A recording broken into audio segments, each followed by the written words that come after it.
పదే పదే అమ్మానాల గురించి మాట్లాడతారని. సరే వాళ్ళ ఇద్దరు ఆ రాష్ట్రానికి చెందిన వాళ్ళని చెప్పి ఆయనే చెప్పాడు. సరే వాళ్ళు కూడా విపరీతంగా మరి వందల కోట్లు పెట్టుబడి పెట్టి అక్కడ పార్టీని గెలిపించాలని ప్రయత్నం చేశారు. ఈ రోజు మనం చూసాం, ఈ రోజు అమెరికాలో కేసు బుక్ అయింది. ఈ ఒక 25,000 కోట్ల రూపాయలు, 2,500 కోట్ల రూపాయలు ఆ లంచాలు సబ్జెక్ట్ ఇచ్చారని వేరు, ఆ చెప్తా సబ్జెక్ట్ ఉన్నారు. ఇప్పుడు ఆ ఆ సబ్జెక్ట్ సబ్జెక్ట్ వేరు. సైదా గారు ఆ సబ్జెక్ట్ రేవంత్ డిస్కస్ రెడ్డి చేస్తే సైదా గారు రేవంత్ రెడ్డి ఆఫ్ గారికి course of course Revanth Reddy గారికి 100 కోట్లు ఇచ్చినాడు. రేవంత్ రెడ్డి గారికి ఆదాని 100 కోట్లు ఇచ్చినాడు. దేనికోసం ఇచ్చినాడు చెప్పండి. ఆ సబ్జెక్ట్ ఒకటి సైదా గారు ఆ సబ్జెక్ట్ డిస్కస్ చేస్తే మళ్ళీ అమెరికా పాలిటిక్స్ ని డిస్కస్ చేయాలి, అమెరికా చట్టాలను డిస్కస్ చేయాలి. సో అంత పెద్ద సబ్జెక్ట్ పోతుంది. అక్కడ ఏం జరిగింది, ఎవరు కుట్ర చేస్తున్నారు, మళ్ళీ బైడెన్ ప్రభుత్వం వాంటెడ్లీ చేస్తుందా, మోడీ ట్రంప్ దోస్తాన్ని దెబ్బతీయడానికి చేస్తుందా, ఇవన్నీ అంశాలు ఉంటాయి. ఆ విషయం అట్లా ఉంచుదాం. Shashi sir, good evening. The straight question, single largest పార్టీగా భారతీయ జనతా పార్టీ ఈరోజు మ్యాజిక్ ఫిగర్ ని దాటి సాధించింది. ఫస్ట్ పాయింట్, ఫడ్నవీస్ గతంలో ముఖ్యమంత్రిగా ఉన్నారు. ఈసారి భారతీయ జనతా పార్టీ నుంచి ఫడ్నవీసే ముఖ్యమంత్రి, లేదంటే షిండే నాయకత్వంలోనే ఈసారి ఎన్నికలకు పోయారు. But the engine Bharatiya Janata party అని చెప్పడంలో ఎట్లాంటి సందేహం లేదు. ఎందుకంటే షిండే సంక్షేమ పథకాలు, భవిష్యత్తులో కూడా షిండే సంక్షేమ పథకాలను అమలు చేయాల్సినటువంటి అవసరం కూడా ఉంది. సో ఇట్లా నేపథ్యంలో who will be the chief minister of Maharashtra అన్నది ఒక మెయిన్ క్వశ్చన్ నడుస్తోంది. ఏం చెప్పొచ్చు? శ్రీకాంత్, అందరికి నమస్కారం. This is the verdict day today. ఈ రోజు ప్రజా తీర్పు ఆ రెండు రాష్ట్రాల్లో వచ్చినటువంటి సందర్భంలో ఒక రాష్ట్రంలో ఒక కూటమి అధికారంలోకి వస్తే ఇంకో రాష్ట్రంలో ఇంకొక కూటమి అధికారంలోకి వచ్చింది. 2018 లోక్సభ ఎన్నికల తర్వాత హర్యానాలో బీజేపీ గెలిస్తే జమ్మూ అండ్ కాశ్మీర్ లో ఇండియా కూటమి గెలిచింది. ఈ రోజు కూడా అలాంటి ఫలితాలే వచ్చాయి. కాకపోతే మహారాష్ట్ర లాంటి ఒక బలమైన ఆర్థిక రాజకీయ శక్తి కలిగిన రాష్ట్రంలో భారతీయ జనతా పార్టీ లేకపోతే మహాయుతి కూటమి ఒక ల్యాండ్ స్లైడ్ విక్టరీ సాధించడమే రాజకీయాల్లో ఇప్పుడు మనం చర్చనీయాంశంగా మారిపోయినటువంటి అంశంగా చూస్తున్నాం. బట్ ఈ ప్రీ పోల్ లో గానీ ఎగ్జిట్ పోల్ లో గానీ మహారాష్ట్రలో మహాయుతి కూటమికి కాస్త ఎడ్జ్ ఉందనేటటువంటిది వచ్చింది. కాకపోతే వాళ్ళ ఎగ్జాక్ట్ రిజల్ట్స్ లో మాత్రం మహాయుతి కూటమి అబ్సల్యూట్ మెజారిటీ సాధించినట్టుగా మనకు కనపడింది. బట్ నిన్నటి వరకు ఎవరు గెలుస్తారని అనుకున్నాం. బట్ ఈ రోజు నుంచి ముఖ్యమంత్రి ఎవరు అనేటటువంటి ప్రశ్న మళ్ళీ చర్చనీయాంశంగా మారిపోయింది. ఆల్రెడీ ఇక్కడ ఇంకోటి శేషు సార్, షిండే ఒక మాట అన్నారు, ఎవరు ఎక్కువ గెలిచారు ఎవరు తక్కువ గెలిచారు అన్నది కాదు, సీట్లది కాదు. అదే చెప్తాను. షిండే అనలేదు ఆ మాట. షిండే కొడుకు శ్రీకాంత్ షిండే అన్నారు. సీట్లు సంఖ్యను బట్టి కాదు ముఖ్యమంత్రులు, సీట్లు ఎవరు ఎన్ని గెలిచారు అనేది కాదు అనేది. ఇప్పుడు who will be the chief minister of Maharashtra అనేది ఒక సెంటర్ ఆఫ్ అట్రాక్షన్ గా ఉండిపోయింది. అయితే సహజంగా మీరు మహారాష్ట్ర రాజకీయాలు కనుక పరిశీలిస్తే ఈ మహారాష్ట్ర రాజకీయాల్లో ఒక ఒప్పందం జరుగుతుంది. ఏంది ఆ ఒప్పందం అంటే, ముఖ్యంగా ఈ నేషనలిస్ట్ కాంగ్రెస్ పార్టీ శరద్ పవార్ కాంగ్రెస్ నుంచి విడిపోయి 1999లో ప్రత్యేకమైన పార్టీగా పెట్టుకున్న దగ్గర నుంచి 1995 లో జరిగిన పరిణామం ఏంటంటే, భారతీయ జనతా పార్టీ కంటే శివసేనకి ఎక్కువ సీట్లు వచ్చాయి, 75 సీట్లు వచ్చాయి. అప్పుడు వచ్చినటువంటి సందర్భంలో మొట్టమొదటి కాంగ్రెసేతర ముఖ్యమంత్రిగా మనోహర్ జోషి శివసేన నుండి అక్కడ ముఖ్యమంత్రి పదవిని చేపట్టారు. ఉప ముఖ్యమంత్రి పదవిని భారతీయ జనతా పార్టీ తీసుకుంది 1995లో. తర్వాత 1999లో ఎన్సిపి కాంగ్రెస్ నుండి బయటకు వచ్చిన తర్వాత అక్కడ జరుగుతున్న ఒప్పందం ఏంటి అంటే, ఎక్కువ ఏ పార్టీ శాసనసభ స్థానాలు గెలిస్తే ఆ పార్టీకి ముఖ్యమంత్రి పదవి, నెక్స్ట్ ఫాలోయింగ్ పార్టీకి ఉప ముఖ్యమంత్రి పదవి అనేటటువంటి ఒప్పందం ఈ రెండు కూటమిల మధ్య అప్పటి నుంచే ఉంది. ఎన్సిపికి గానీ కాంగ్రెస్ కి గానీ లేకపోతే భారతీయ జనతా పార్టీకి గానీ శివసేనకి గానీ ఆ ఒప్పందాలు అక్కడ నడుచుకుంటూ వచ్చాయి. అదే విధమైనటువంటి సంఘటనలు కూడా మనం చూసాం. మీరు కాంగ్రెస్ అధికారంలోకి వచ్చినప్పుడు మా అశోక్ చవాన్ ముఖ్యమంత్రి అయ్యారు, తర్వాత పృథ్వీరాజ్ చవాన్ ముఖ్యమంత్రి అయినటువంటి సందర్భాలు చూసాం. అప్పుడు ఛగన్ భుజబల్ ఉప ముఖ్యమంత్రి అయ్యారు.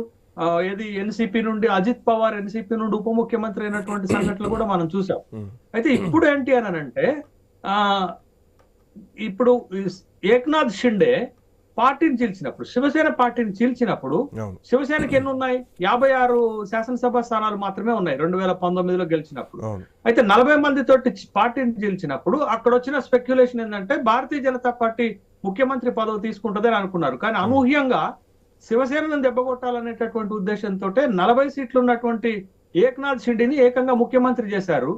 2014 నుంచి 19 వరకు ముఖ్యమంత్రిగా ఉన్నటువంటి దేవేంద్ర ఫడ్నవీస్ ని ఉప ముఖ్యమంత్రిగా చేశారు. అదే ఒక అనూహ్య పరిణామంగా మనం చూసాం. అవును భారతీయ జనతా పార్టీ ముఖ్యమంత్రి పదవి తీసుకుంటుందని మనం స్పెక్యులేట్ చేస్తే అనూహ్యంగా భారతీయ జనతా పార్టీ ఏక్నాథ్ షిండేని ముఖ్యమంత్రి చేసింది. అవును అయితే ఇప్పుడు వచ్చినటువంటి సమస్య ఏంటి అని అంటే ఆల్మోస్ట్ ఆల్ భారతీయ జనతా పార్టీ 132 శాసనసభ స్థానాలను గెలుచుకొచ్చింది. ఇది అంటే దగ్గర దగ్గర 145 మెజార్టీకి కావాల్సింది. అంటే ఒక 10-12 సీట్లు తక్కువగా ఉన్నాయి. అంటే ఒంటరిగా కూడా ప్రభుత్వాన్ని ఏర్పాటు చేయగలిగినటువంటి సామర్థ్యం భారతీయ జనతా పార్టీకి వచ్చింది. బట్ ఎన్నికలకు ముందు ఒక అంతర్గత ఒప్పందం జరిగింది శ్రీకాంత్ గారు. ఇది ఇప్పుడు పెద్దగా చర్చనీయాంశంగా మారలేదు కానీ ఎన్నికలకు ముందు ఒక అంతర్గత ఒప్పందం ఏం జరిగిందంటే మళ్ళా ఏక్నాథ్ షిండేనే ముఖ్యమంత్రి చేస్తామని భారతీయ జనతా పార్టీ అధినాయకత్వం షిండేకి హామీ ఇచ్చింది. ఎన్ని సీట్లు ఎందుకు అంటే గత 2 సంవత్సరాలుగా సక్సెస్ఫుల్ గా ఏక్నాథ్ షిండే మహారాష్ట్రలో ప్రభుత్వాన్ని నడిపాడు. ముఖ్యంగా 6 నెలల క్రితం జరిగినటువంటి లోక్సభ ఎన్నికల్లో ఓటమి ఎదురైనా ఈ 6 నెలల కాలంలో ఏక్నాథ్ షిండే తీసుకొచ్చినటువంటి అనేక సంక్షేమ కార్యక్రమాల వల్ల ఏక్నాథ్ షిండే ఇమేజ్ పెద్ద ఎత్తున మహారాష్ట్రలో పెరిగింది.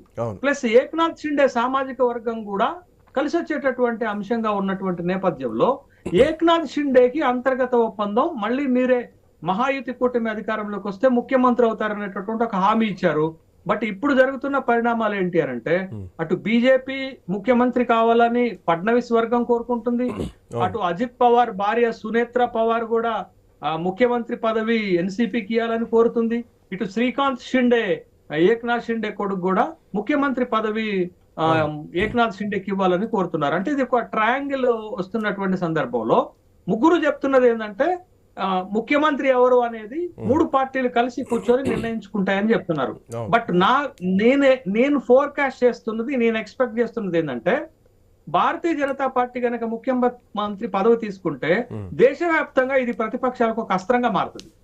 చూసారా, ఏక్నాథ్ షిండేని మోసం చేసింది భారతీయ జనతా పార్టీ అనేటటువంటి ఒక స్లోగన్ మొత్తం భారతదేశం వ్యాప్తంగా ప్రతిపక్షాలు తీసుకునే అవకాశం ఉంది. కాబట్టి భారతీయ జనతా పార్టీ ఈ అవకాశం ఇవ్వకపోవచ్చు, ఈ అస్త్రాన్ని ప్రతిపక్షాలకు ఇవ్వకపోవచ్చు. ఖచ్చితంగా భారతీయ జనతా పార్టీ ఏక్నాథ్ షిండేని మరొకసారి ముఖ్యమంత్రిగా చేస్తుంది. అందుకే ఇందులో ఇంకో పాయింట్ సార్, భారతీయ జనతా పార్టీకి పార్టీ గుర్తు మీద ఓట్లు పడి ఉండొచ్చు, బట్ షిండే విషయానికి వస్తే షిండే వ్యక్తిగతంగా షిండే మొహం చూసి పడ్డటువంటి ఓట్లుగానే దీన్ని భావించాల్సినటువంటి అవసరం ఉంది.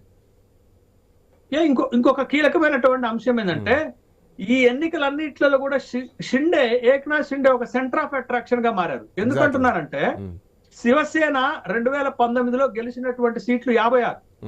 ఇప్పుడు శివసేన పార్టీ చీలిపోయినప్పటికీ కూడా ఏక్నాథ్ షిండే ఏకంగా 54 సీట్లు గెలుచుకొచ్చారు. వాళ్ళు తీసుకున్నది ఏంటంటే 81 సీట్లు తీసుకొని వాళ్ళు 54 సీట్లు గెలవగలిగారంటే అంటే వన్ సైడ్ గా ఏక్నాథ్ షిండే మొత్తం మహారాష్ట్ర రాజకీయాల్ని మలుపు తిప్పగలిగారు. అంటే మొత్తం మహారాష్ట్ర రాజకీయాల్లో పిన్ పాయింట్ గా సెంటర్ ఆఫ్ అట్రాక్షన్ గా మారినటువంటి వ్యక్తి ఏక్నాథ్ షిండే.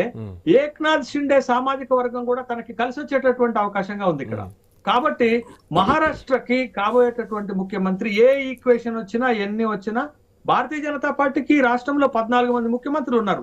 ఒక్క రాష్ట్రంలో ముఖ్యమంత్రి లేకపోతే దానికి వచ్చేటటువంటి నష్టం లేదు.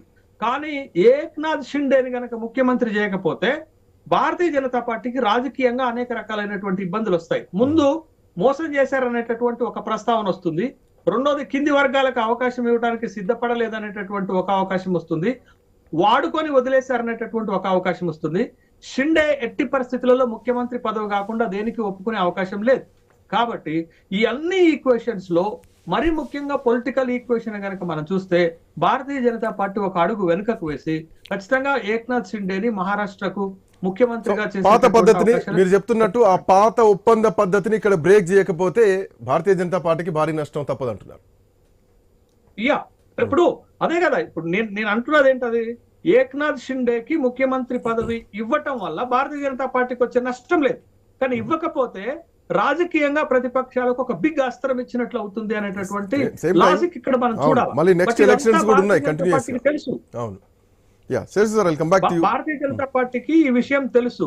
కాకపోతే ఏంటి అంటే ఒక బిగ్ లీడ్ తీసుకున్నది భారతీయ జనతా పార్టీ ఎప్పుడూ లేనంతగా. ఎందుకంటే 2014లో 120 శాసనసభ స్థానాలు గెలిచినటువంటి భారతీయ జనతా పార్టీ ఈ ఎన్నికలకు వచ్చేసరికి 132 స్థానాలు గెలిచింది. అంటే ఒక బిగ్ లీడ్ తీసుకున్న పార్టీ అంత తేలిగ్గా తన సబ్ పార్ట్నర్ కి, తన కూటమిలో ఒక భాగస్వామ్య పార్టీకి ముఖ్యమంత్రి పదవిని వదులుకోవడానికి స్థానిక నాయకత్వం సిద్ధంగా ఉండదు. కానీ ముఖ్యమంత్రి నిర్ణయించేది ఎవరు? భారతీయ జనతా పార్టీ జాతీయ నాయకత్వం నిర్ణయిస్తుంది కానీ దేవేంద్ర ఫడ్నవీస్ కాదు కదా. దేవేంద్ర ఫడ్నవీస్ అనేటటువంటిది ఒక ఆస్పిరెంట్ గా ఉంటాడు కానీ డెసిషన్ మేకర్ గా ఉండలేడు కదా. Decision that made by the Modi and Amit Shah and Bharatiya Janata party. కాబట్టి ఖచ్చితంగా భారతీయ జనతా పార్టీ ఏ రాజకీయ విమర్శకు తావు ఇచ్చేటటువంటి అవకాశం లేదు. కాబట్టి ఖచ్చితంగా ఏక్నాథ్ షిండేని ముఖ్యమంత్రి పదవి అభ్యర్థిగానే ఎంపిక చేస్తారని నేను ఎక్స్పెక్ట్ చేస్తున్నాను. Let's see yeah. And Anand గారు భారతీయ జనతా పార్టీని మనం ముందు నుంచి అబ్జర్వ్ చేస్తే ఎవరిని ఎక్కడ ఎట్లా వాడాలో అట్లా పర్ఫెక్ట్